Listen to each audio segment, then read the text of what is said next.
Hey, thanks for tuning in to see what's happening in and around Grace Church. We are so grateful for you and for the ministry that the Lord intends to use you for. We eagerly anticipate how in the coming days God is going to use you for the building of His kingdom. And that's what we're called to, isn't it? That as Christians, we are first called to a relationship with God where we pursue Him above all else. And what entails pursuing Him is living on mission for His kingdom, recognizing that this life is not for my own desires, but it's for His desires. And in all of that, He brings us everything that we will ever need. And so God calls us to prayer. He calls us to live with a posture of prayer, to run to prayer again and again and again. Jesus refers to the temple as His house of prayer.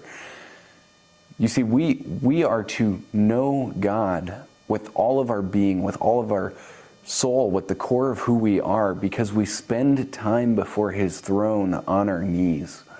You know, in Ephesians chapter 6, we have this beautiful passage about the armor of God and how we as believers are called to put on the armor of God and to move towards Him in all that we do, to stand for what is right, to move in His ways, to wear the helmet of salvation and the shield of faith. Like we're to use these tools that God has given us, recognizing that we are in a spiritual war.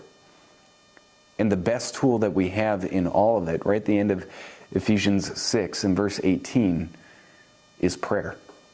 That we are called to pray at all times.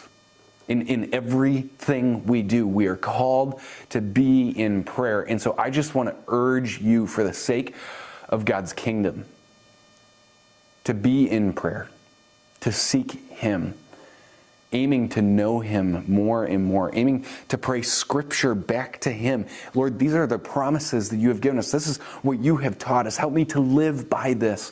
Help me to walk with Your Spirit. And if you don't know, we have different tools for you to grab. When you come into the lobby, you can grab a prayer journal, and it will be something that helps lead you through different days of prayer and things you can be praying for, and you can learn the different names of God and what they mean and thank Him and celebrate Him for those names. You can pray for the pastors, you can pray for our staff, you can pray for different missionaries that we support. There's so many good ways for you to be praying, and it's all found in this journal. If you don't have one, I want to encourage you to get one, and if you do have one, I want to remind you to use it. And then we also want to be praying that we would personally live on mission, that we wouldn't just talk about reaching people, but that we would be people of action, that we would pray for the Lord to give us opportunity to share the gospel, and that we would go and do it.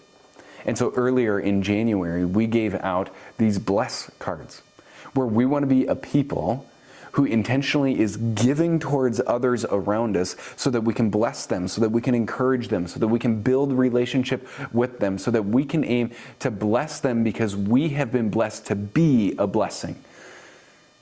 And through that, we aim to build relationships that allow us to reach them and to share the gospel of Jesus Christ and how significant it is. Would you be in prayer with us as we come into the fall season when so many ministries are kicking off, getting ready to go? Would you pray that God would bring protection? Would you pray that God would bring a rich harvest in each of the areas of ministry? Would you pray that He would powerfully be on the move throughout Delta County, reaching those who are in need of Him? We're excited to worship the Lord with you on Sunday.